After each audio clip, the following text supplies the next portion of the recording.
What's up everybody, welcome back to the Cool Figures channel. If you're new, then welcome. This channel is all about cool action figures, unboxing them, analyzing them, and of course, playing with them.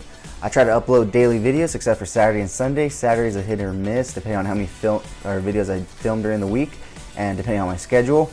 But with that being said, the information on this channel is intended for adult collectors and not children. As always, I am your host, Jesse the Bat Madrigal, aka the Buff Collector, and today I have for you the Bootleg NECA TMNT with their color-coded bandanas. So these are bootlegs, guys. Basically, if you saw my video yesterday, you saw the originals, not the original figures, but the original bootleg of the original figures, and which all the turtles have the red bandanas, which is the actual release that NECA had. But then they went ahead, the bootlegger said, you know, let's go ahead and one-up NECA and let's release a version with the color-coded bandanas. So when I bought the first one, I was like, you know what, I have to buy these guys as well because they just look so darn cool. I love the other figures and I figured why not get these as well. Same price as the other ones as well. I paid about $66, free shipping for all four of them, obviously from China. If you don't know the history behind these bootleg guys, go ahead and check out my previous video. I will link it above right here if I somehow figure out how to. But if not, you can check it out on my channel, where on the last video that I did on the all red bandana version of these, I went ahead and went into the history of them and why they're so good and so close to the authentic figures. Obviously they have the typical bootleg issues, like certain parts are a little on the paint and whatnot, but the important parts for me look good, as you can see from here.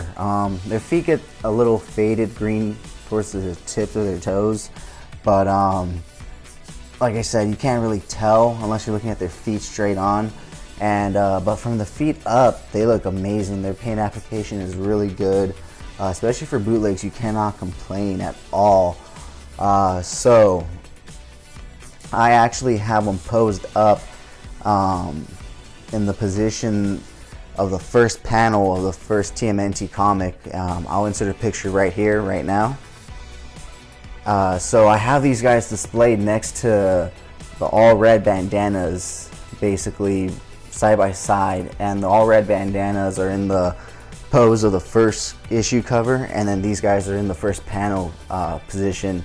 So it's kind of like if you're looking at the comic book, you know, you're looking at the cover and then you open up the book and there's the first panel.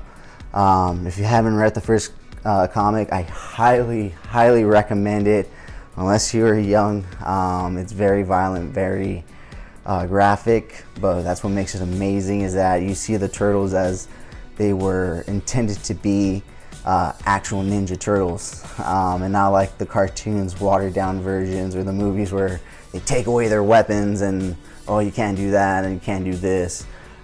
So anyways, guys, with that being said, let's go ahead and get into these figures and their articulation. So let's go ahead and bring Leo to the front, because all four turtles are essentially the same sculpt, same body, just different heads, mainly their eyes. A lot of them have the two teeth on each side, but it's their eyes that really make these figures. If you look at Michelangelo back here, he has wide eyes. Donatello has kind of like focused eyes. Raphael has really grimacing, aggressive eyes.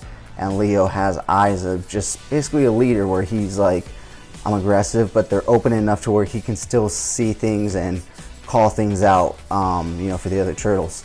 That's just me looking too much into this, but I mean, that's my opinion. But anyways, so going ahead and looking at Leonardo here, so his head can go all the way to the right, all the way to the left. If you saw my last video, it's the same articulation because they're the same figures, just with colored bandanas.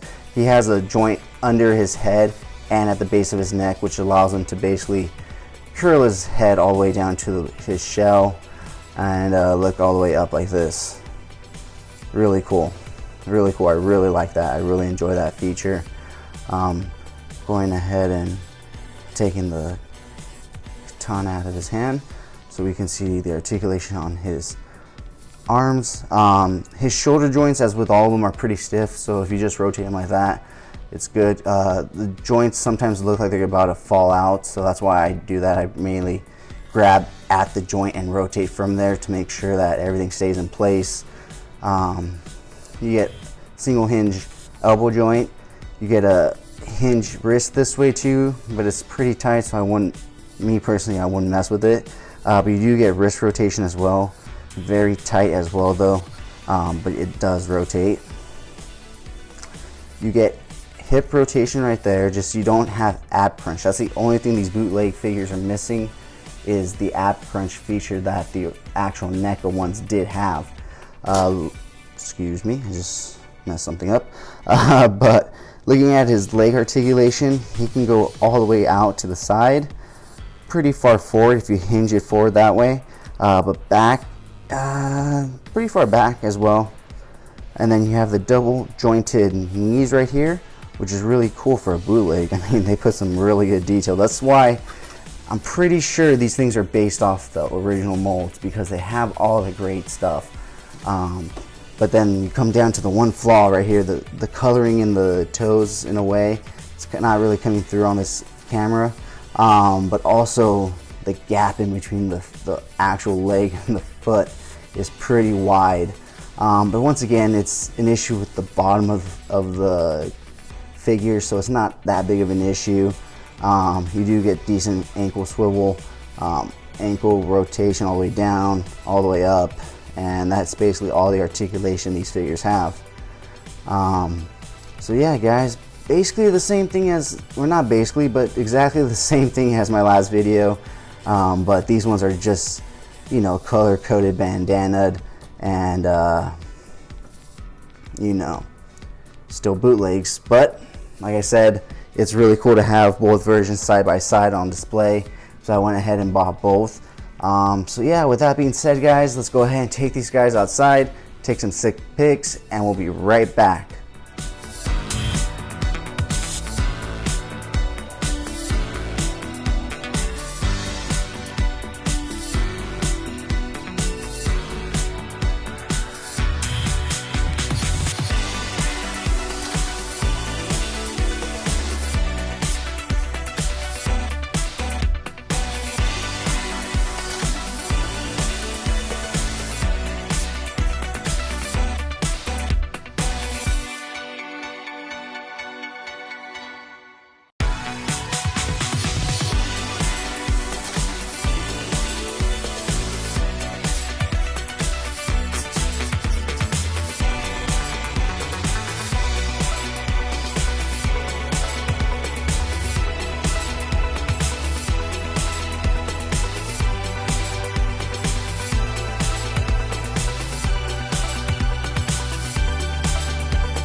Alright guys, thank you so much for sticking to the end of this video. If you enjoyed those pics, you can find more over at Cool Figures on Instagram.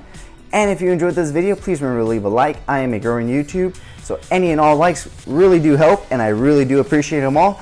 And if you haven't already, please hit that subscribe button. And even if you're not a subscriber guys, thank you so much for taking time out of your busy day to listen to me talk about toys. I really do appreciate that. As always, I'm your host, Jesse the Bat Madrigal, aka the Buff Collector, and I will talk to you guys in the next video.